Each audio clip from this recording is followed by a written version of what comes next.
హిందూ ముస్లిం భాయి అని హిందువులంతా చాలా సార్లు అంటుంటారు. రంజాన్ కి వెళ్ళినప్పుడు టోపీలు పెట్టుకుంటారు, వారి భోజనం చేస్తారు. కానీ ఎప్పుడన్నా దసరా పండుగ గాని సంక్రాంతికి గాని మీ వేషధారణ ఎప్పుడన్నా కట్టుకున్నారా?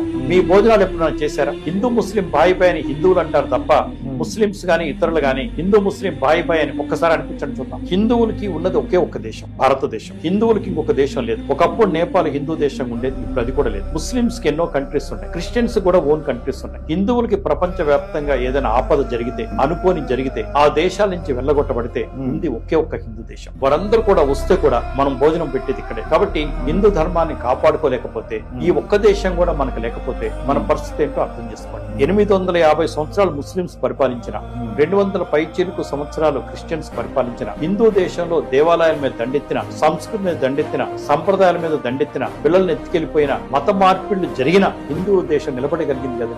హిందూ దేవుడు నిలబడగలిగారు కదా. దీన్ని కాపాడుకోవడంతో తప్పే ఉంది, ఎంతైనా కాపాడుకోవాల్సింది.